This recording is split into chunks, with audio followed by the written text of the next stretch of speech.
नमस्कार, मार्केट पंचनामे में आप सभी का स्वागत है। मैं हूं सुमित और हफ्ते का पहला कारोबारी सत्र भारतीय बाजारों के लिए आज थोड़ा सा चॉपी रहा, लेकिन फ्रंट लाइन इंडेक्स में बढ़िया तेज़ी थी। नए ऑल टाइम हाइस को मार्केट ने आज फिर टच किया, लेकिन मिड कैप स्मॉल कैप में उतना एक्शन नहीं था। मिड कैप इंडेक्स तो फ्लैट टू पॉजिटिव साइड पर रहा। स्मॉल कैप इंडेक्स में लाल निशान देखने को मिल रहा था, इसीलिए ब्रॉडर मार्केट्स में आपको एडवांस डिक्लाइन में डिक्लाइन ज़्यादा दिखाई पड़ेंगे एडवांस से कंपैरिजन में।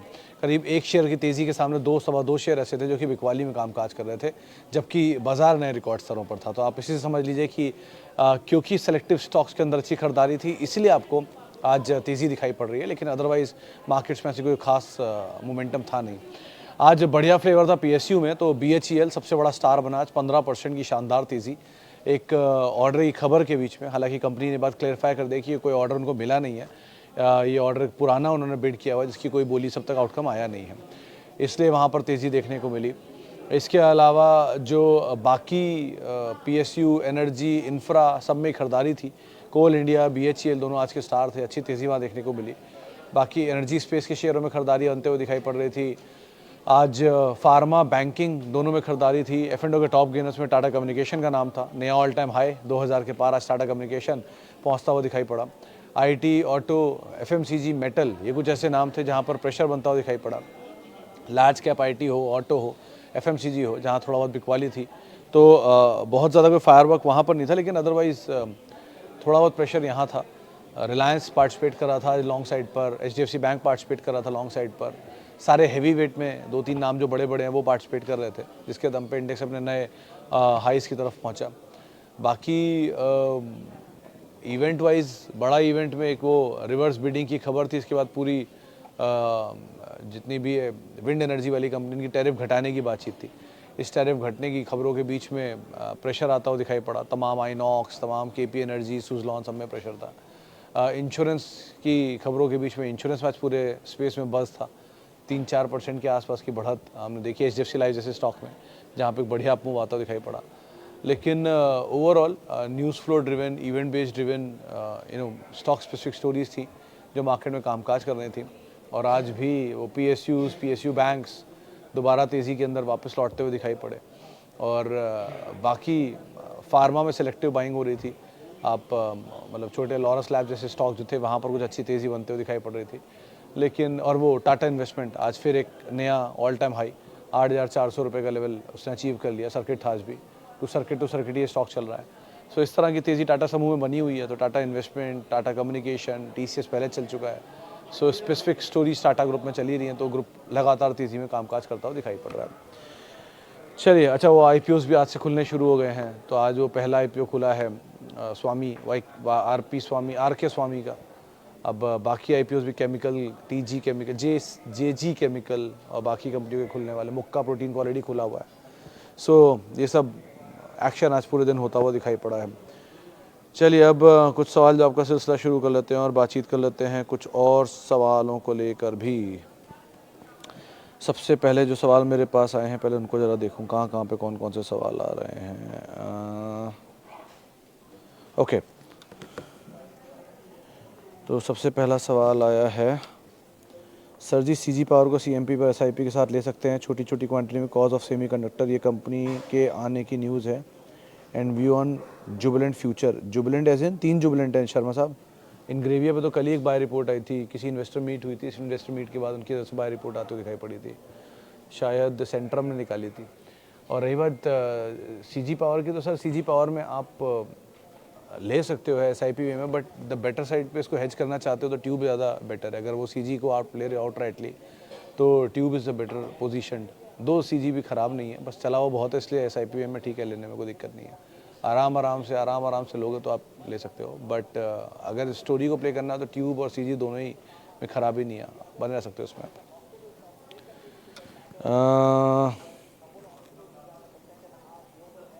Suggest top small cap stock for long term views.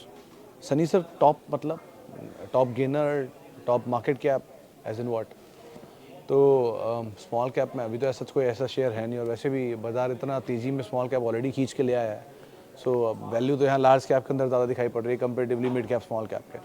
So large cap पे प्रेफरेंस दीजिए अभी, वो ज़्यादा बेटर काम करेगा instead of small cap.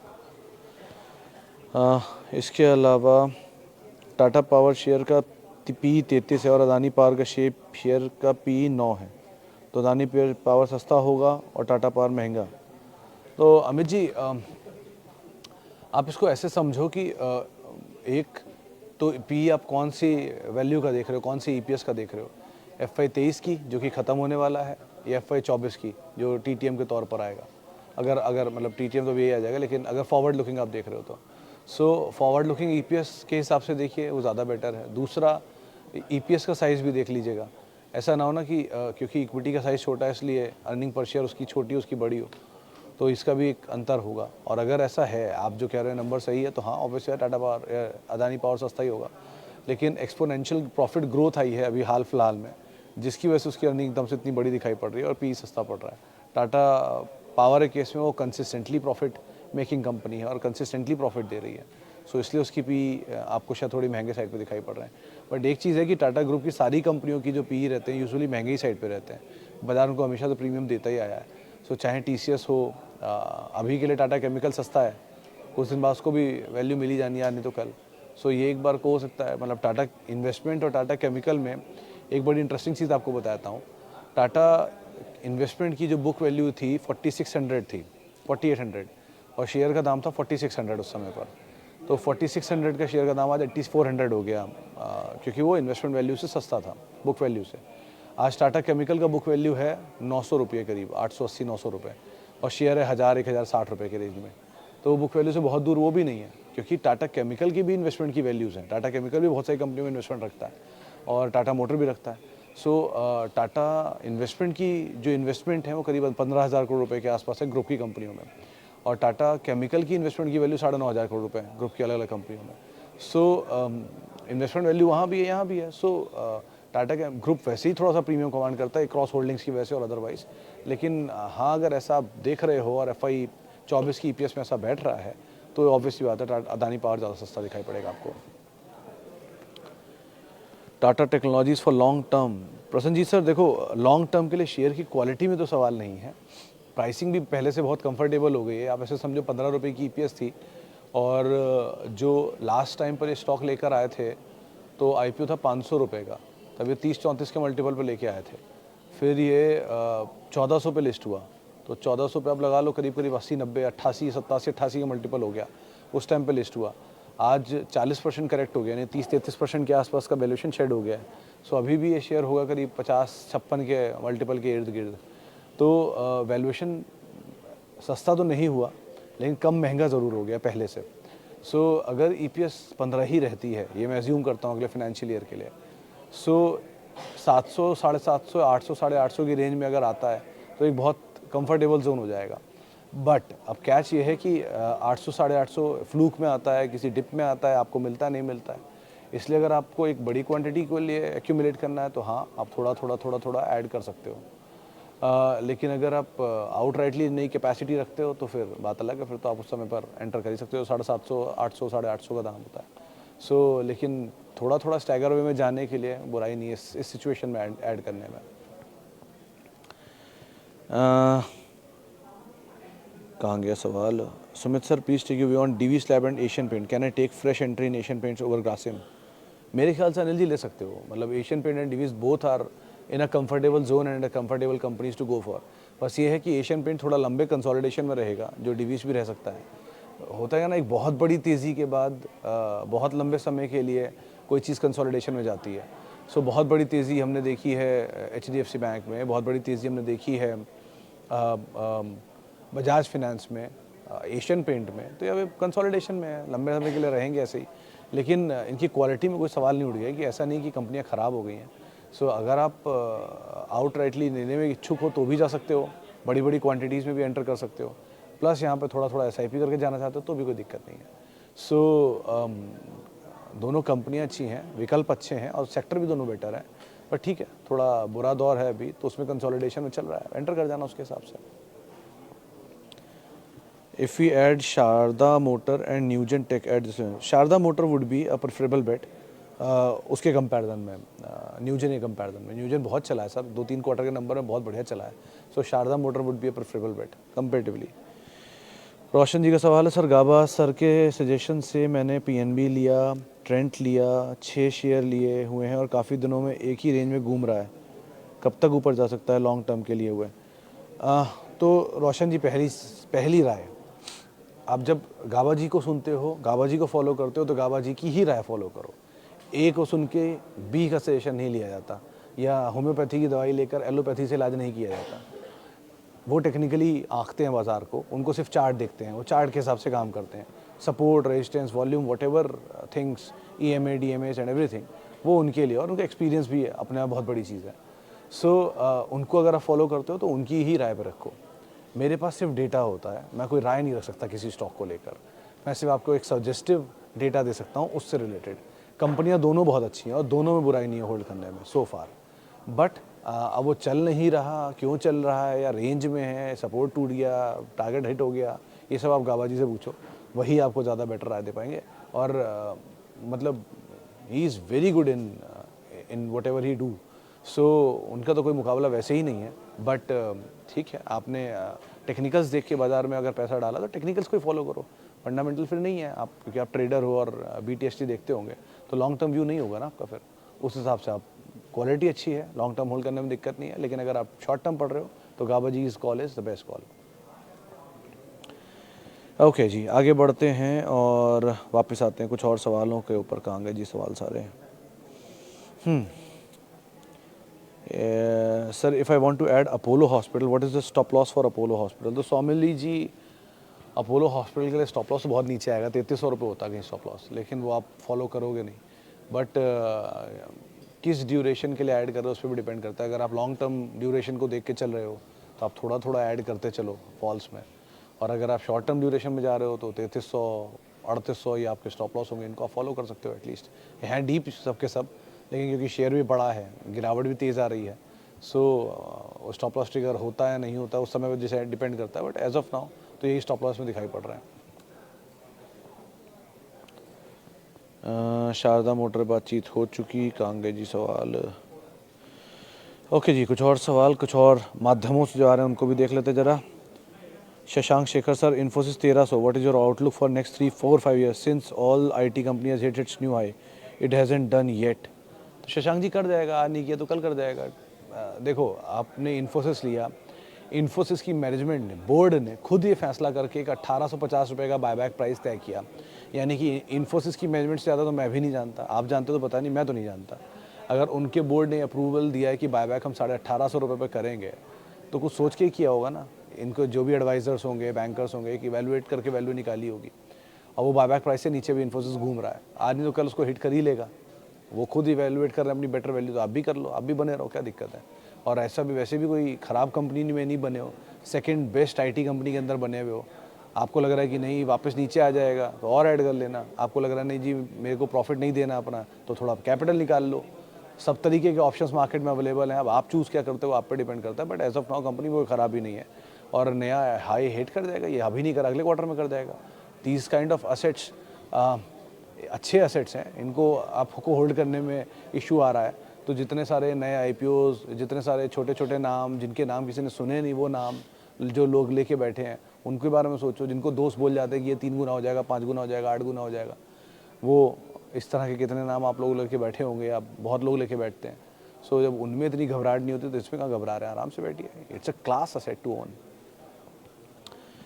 Okay जी, आगे बढ़ते हैं। Sumit sir, what yields better magic of compounding, SIP a mutual fund folio manage by a professional और SIP in good quality stocks the same number of year? देखो Andhra sir, आप किसी professional को अगर दोगे तो इट्स लाइक म्यूचुअल फंड, तो 12% का म्यूचुअल फंड पे रिटर्न आता है। जो CAGR है म्यूचुअल फंड की, उसमें प्रोफेशनल फीस वगैरह सब इन्वॉल्व कर लो आप, प्लस बहुत कुछ डिपेंड करता है उनकी उसके ऊपर भी किस तरह के जो कंपाउंडिंग या कौन कौन से सिलेक्शन वो करते हैं, किस फंड्स में रहते हैं। अब रही बात यील्ड के लिहाज से, किसी लार्ज कैप में जाना, अगर आप एक्टिवली टाइम दे सकते हो मार्केट को और आपके पास समय है इतना कि आप क्वालिटी स्टॉक्स में पैसा डाल सकते हो और आप विद टाइम उसको रिव्यू भी कर सकते हो, तो आप भी ठीक हो, कोई ऐसा इशू नहीं है। बट होता क्या है ना, हमारा डिस्ट्रैक्शन ज़्यादा होता है। बाज़ार में पैसा कमाने में कोई बड़ी प्रॉब्लम नहीं होती, पैसा तो कोई भी कमा सकता है मार्केट में। दो ही चीज़ें अटकती हैं आके, पहला डिस्ट्रैक्शन और दूसरा एग्जिट कहाँ करना है। सो डिस्ट्रैक्शन इज़ कि आपने कोई अच्छी क्वालिटी का शेयर लिया और आपका वो शेयर नहीं चला, बहुत लंबे समय तक नहीं चला, फिर आपको देखा कि दूसरा शेयर उसी सेक्टर का चल रहा है, आप उसमें चले जाओगे ये सोच के कि यार वो छोड़ो, ये चल रहा है ना, ये बढ़िया है, इसके प्रॉस्पेक्ट भी ज़्यादा अच्छे आ रहे हैं, ठीक है, खबरें बहुत अच्छी अच्छी आएंगी उससे रिलेटेड, क्योंकि ऑब्वियसली बात है कोई भी माल बिना खबरों को तो बिकेगा ही नहीं। सो उन प्रॉस्पेक्ट को देख के आप उसमें चले गए और आपका वो जो लार्ज कैप शेयर जो नहीं चल रहा था, एक समय तक नहीं चलेगा, फिर वह अंडर ओन हो जाएगा, उसके बाद चलना शुरू हो जाएगा, तब आप फिर कहोगे अरे मैंने बेच दिया। बहुत लोगों को ये रिग्रेट होता होगा, मैंने इस दाम पर बेच दिया और ये चल गया, वो यही रिग्रेट है और कुछ नहीं है। सेकंड कम्स कि ले लिया, अब प्रॉफिट बने जा रहा है, बने जा रहा है, बने जा रहा है, बेचू कहाँ, वो ऊपर जाके नीचे आ गया, मैं क्या करूँ। तो उसके केस में भैया कैपिटल निकाल लो, ये एक तरीका होता है इधर, या फिर आप बने ही रहो अगर आप परमाई बुल हो तो। सो सब कुछ सर आप पे ही डिपेंड करेगा, आप यील्ड कैसा चाह रहे हो आप देखोगे अपने हिसाब से, but end of the day दोनों में ही अगर आपके पास you have equal time and understanding of markets तो आप आराम से बाज़ार में रहिए, कोई दिक्कत नहीं है। लेकिन अगर आपके पास टाइम और इतना पेशेंस नहीं, टाइम नहीं, इतनी अंडरस्टैंडिंग नहीं, देन म्यूचुअल फंड, ETF, हर तरह के विकल्प हैं, उनमें चले जाइए। बहुत अच्छा आसान तरीका है तो रहने का बाजार के साथ। सर ग्रोथ स्टोरी सबको दिख रही है, लेकिन इस ग्रोथ स्टोरी में बहुत सारे लोग ऐसे थे जिन्होंने रिलायंस को 20 साल से होल्ड कर रहे हैं, तब जाकर उनको ग्रोथ स्टोरी का पूरा जूस मिला है। जो HDFC को बहुत सालों से होल्ड कर रहे हैं उनको जूस मिला है। आज आपको लग रहा है कि ग्रोथ स्टोरी रिलायंस में आई है, आज नहीं है ये सर, सालों की ग्रोथ स्टोरी है जो अब असर दिख रहा है उनमें। सो बहुत लंबे समय का बहुत बड़ा केपेक्स है जो अब यहाँ काम आ रहा है। तो आपको आज के हिसाब से अगर सोचना है कि आज कौन सा रिलायंस बनेगा, तो यू हैव टू सी, और वो एक दिन में नहीं बनता, सालों लगते हैं उसे बनने में, तो उतना पेशेंस का है किसी में आजकल। Medanta for long term view hold 660 hold करिए मनीष जी, और कभी नीचे मिल जाए तो आराम से और ऐड कर लीजिए, कोई दिक्कत नहीं इसमें। Manish Kumar from Banka Bihar, Pricol limited share के बारे में सर बताएं, मेरे पास 50 शेयर है 415 रुपये के दाम पर। मनीष जी कंपनी अच्छी है, पुणे बेस्ड ये ऑटो इंसलरी कंपनी है, बहुत सारे बड़े कंपनियों के साथ इसका कामकाज है, जिसके अंदर आपको ये रेनो जैसी कंपनी, महिंद्रा जैसी कंपनी के सप्लायर्स भी हैं। लैंड पार्सल भी बड़ा है इस कंपनी का, रिसेंटली उन्होंने एक डील भी की थी लैंड पार्सल को लेकर।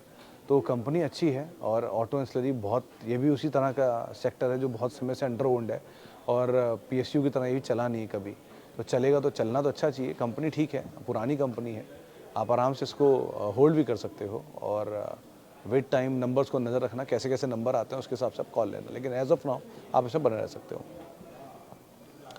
Sir I am investing safe money as SIP in HDFC, will it continue till CMP reaches 1500, post that I am planning to stop the SIP and hold it for next 5 year. मेरे ख्याल से अभिषेक जी सही फैसला है, कोई ऐसे गलत फैसला नहीं है, आराम से आप SIP करते रहो।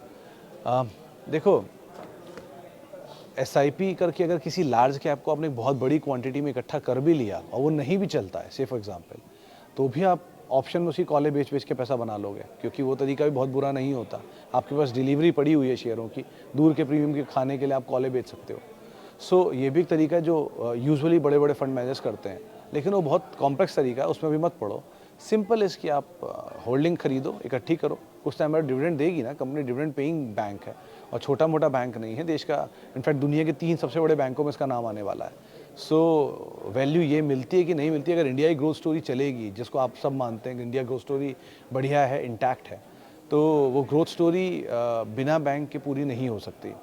और बैंक में सबसे बड़ा बैंक ये है, तो SBI, ये ICICI, इन बैंकों को आप अवॉइड नहीं कर सकते। आराम से लेके डाल के छोड़ दीजिए पोर्टफोलियो में, समय दीजिए। एक लंबे समय तक मैंने टाटा कम्युनिकेशन की पैरवी की थी कि टाटा कम्युनिकेशन बहुत अच्छी कंपनी है, बहुत अच्छी कंपनी है, बहुत अच्छी कंपनी है, अंडर सी केबल का सबसे बड़ा ओनर है ये बहुत बार बोला है, पुराने किसी वीडियो में आपको मिल ही जाएगा। सो वो बोलता रहा बहुत समय तक, बहुत लोगों ने बहुत बुरा भला भी बोला कि ये हमेशा वही बोलता है। मैं कुछ नहीं बोलता सर, मेरे पास ऐसा कोई शेयर नहीं है इनमें से जो मैं, और मेरे पास वैसे भी 6 महीने से पहले मैं कोई शेयर बेच नहीं सकता, ये मेरा सेबी मैंडेट है। तो इसीलिए अगर मैं टाटा कम्युनिकेशन अच्छा लग रहा था इसलिए बोला, यूनाइटेड स्पिरिट्स अच्छा लग रहा था इसलिए बोला, TCS अच्छा लग रहा था इसलिए बोला, वो बोलने के बाद आज टाटा कम्युनिकेशन 2100 आ गया, यूनाइटेड स्पिरिट्स 1200 होने वाला है, TCS 4500, 4200, 4300 होने वाला है। सो ये शेयर चले हैं क्योंकि इनमें वैल्यू थी इसलिए चल गए। अब आपने लिया नहीं लिया वो आपका चॉइस है। मैं तो हमेशा बोलता हूँ अपने वित्तीय सलाहकार की राय ले लो, आपको जो लगे सही वो करो आप। लाइक वो HDFC बैंक है, ठीक लग रहा है, वैल्यू अच्छी है, बढ़िया बैंक है, सस्ते मिल रहा है, अभी मीम मटेरियल बना हुआ है, बने रहने दीजिए कुछ दिन के लिए, फिर थोड़े बाद नॉर्मल हो जाएगा। सो टाइम दीजिए, हर चीज़, एवरीथिंग नीड्स टाइम। सो थोड़ा समय दीजिए, अपने आप चीज़ें स्टेबल हो जाएंगी कुछ दिन बाद इसके अंदर। ओके जी, आगे बढ़ते हैं। और can health care sector related be added to long term duration? Always Shiv sir. FMCG consumption, मतलब not FMCG consumption, liquor and hospital and insurance, ये 4 सेक्टर तो आपको लॉन्ग टर्म के लिए ही ऐड करने चाहिए, क्योंकि परमा डिमांड स्ट्रक्चरल चेंज होते रहेंगे लेकिन परमा डिमांड एटलीस्ट यहाँ रहेगी।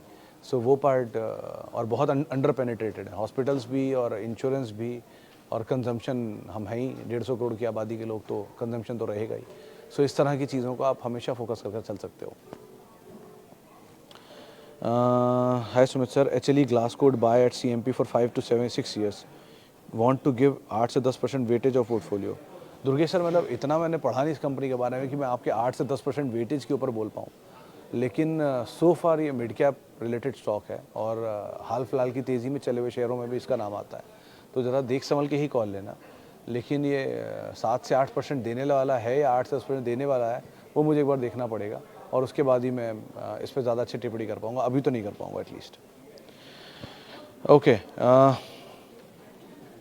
कहाँ गए जी बाकी सवाल। ओके, और इसके अलावा metro brand long term view 1125 ऊपर के लेवल पे खरीदारी है वैसे तो आपकी, लेकिन इफ़ इन केस आप जाना भी चाह रहे हो फुटवेयर स्पेस में, तो पहले तो लीडर के साथ ही रहो, Bata and Relaxo, and with time देखना, क्योंकि ये सेक्टर साइक्लिकली मूव आता है इनमें। ये कोई वैसे शेयर नहीं जो बहुत तेज़ हो अनटिल अनलेस, क्योंकि मेट्रो से बेटर कैंपस की डील है अभी, कैंपस ज़्यादा अच्छा दिख रहा है मेट्रो के कंपैरिजन में। सो बहुत कुछ डिपेंड करता है स्टॉक स्पेसिफिक स्टोरीज पर भी, बट अभी के लिए एटलीस्ट ये लैकलस्टर ही रहेंगे कुछ समय, तो उसको ध्यान रखना आप। चलिए जी, और आगे बढ़ते हैं। आईटी में कौन सा शेयर अभी ले सकते हैं? अली साहब, मेरे हिसाब से तो टाटा टेक ही ले सकते हैं अगर लेना चाहो तो, but Tata tech and happiest mind, ये 2 नाम मुझे लग रहे हैं जहाँ जो तो कुछ हद तक अब अपने कंसोलिडेशन के लास्ट फेज़ में। हैप्पीएस्ट माइंड पहले चलना चाहिए, फिर टाटा टेक चलना चाहिए, क्योंकि हैप्पीएस्ट माइंड में वैल्यू ज़्यादा दिख रही है कंपेरेटिवली टाटा टेक के। लेकिन ठीक है, अगर आप में पेशेंस है और थोड़ा समय दे सकते हो, SIP में थोड़ा थोड़ा ले सकते हो, तो ये 2 नाम हैं ऐसे जिनको आप यहाँ पर ऐड कर सकते हो। इनमें स्टोरी बाकी है। और इवन जो अगर आपको स्टोरी लग रही है, तो ये ओरेकल में भी स्टोरी ख़त्म नहीं हुई है अभी। ओरेकल अभी बहुत जूस बाकी है इसमें अभी भी। सो किसी फॉल में कहीं मिल जाए तो Oracle is a good name. तो ये 2-3 नाम है। लार्ज कैप में IT में TCS is always a good bet, क्योंकि अभी पहला बायबैक प्राइस हिट हुआ है, अभी दूसरा बायबैक प्राइस भी हिट होना बाकी है। सो मेरे ख्याल से तो वहाँ पर भी अब ये कुछ नाम है IT में जिनको आप देख सकते हो। वैसे मेजरली सेक्टर बहुत तेज़ी में ऑलरेडी चल चुका है बहुत ज़्यादा, लेकिन पिक एंड चूज़ अगर करते हो तो कुछ नाम होंगे जिनके ऊपर आप नज़र रखोगे। चलिए, फिलहाल अब इतने सवालों शामिल करूँगा, माफ़ी उन सभी लोगों से इनसे बातचीत नहीं हो पाई। बहुत बहुत शुक्रिया उन सभी लोगों का जिन्होंने सवाल पूछा। आपसे मुलाकात होगी अब 5:30 बजे एक बार फिर से, और आप मेरे साथ जुड़ सकते हो @सुमित रिसर्च, मेरा ट्विटर हैंडल है। किसी भी निवेश से पहले अपने वित्तीय सलाहकार की राय ज़रूर ले लेना, और CNBC आवाज़ के यूट्यूब, फेसबुक पेज पर आप हमारे साथ जुड़ सकते हैं, वहाँ पर सवाल पूछ सकते हैं, और इसी कार्यक्रम के दौरान पूछे हुए सवालों के मैं जवाब दे पाऊँगा। तो उस समय आप जुड़िए और सवाल पूछिए। तब तक के लिए इतना ही, नमस्कार।